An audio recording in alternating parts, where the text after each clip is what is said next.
The most common thing most men know about marriage or family or Bible, the most common thing I hear men say most times is that wives should submit. That's the most. If you're here, you have used that scripture for your wife before, welcome to the club. It's the average thing. Every time I counsel or talk to men, as regards family life, most men, that's just where their Bible knowledge starts and ends. That the wife should submit. I hope you know there's nowhere in the Bible God told men that their wife should submit. It's not in the Bible. God never told you or ever told men that you're going now, let your wife submit to you. God only had that conversation with wives. None of your business.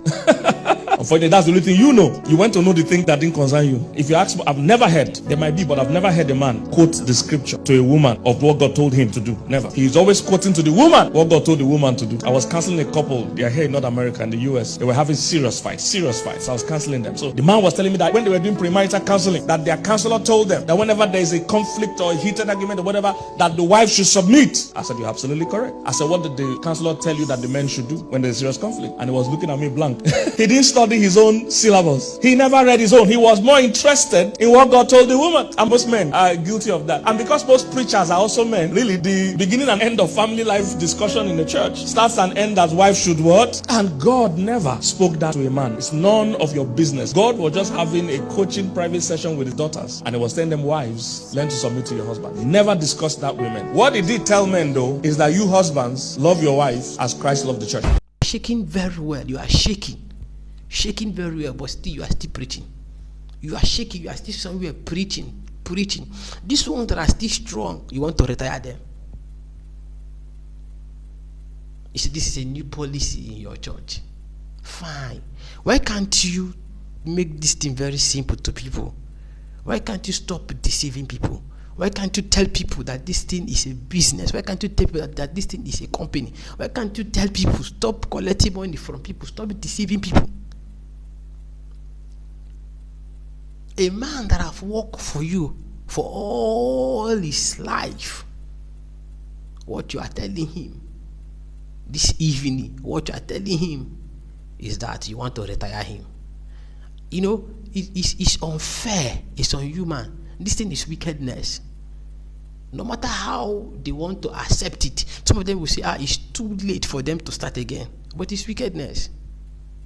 It's unfair, it's unhuman. For 45 years, you want to retire somebody. Normally I don't want to make this video, but just that I cannot hold it. I cannot hold it. I just believe this thing is wickedness, and this thing, Living Faith Church, is for business. This thing is business. This thing is business. It's a business venture. They are running their business in that place. They are running their business in that place. This man of God that have struggled, that have suffered, you just want to retire him one morning without any good reason. This thing is wickedness, sir. It's wickedness. It's unfair. It's unhuman. It's very bad. This man has been struggling with you.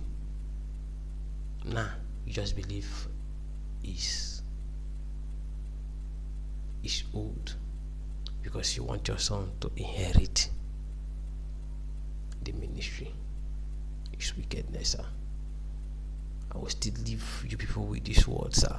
If you want to retire this man, you equally should retire. God has given you the mandate, and God, when you were telling us that God gave you the mandate, and God brought David to work with you. Now God has told you to retire him. Why do you people love deceiving people? This thing is unhuman. So all these pastors that are working with people, so you just wake up one early in the morning with all your struggle, your pastor will tell you are sacked. He will tell you that you should retire. Because this thing now is just what the young man is trying to do. He will tell you that you should retire. Thank you for watching this video. Please try and share this thing. Try and share it.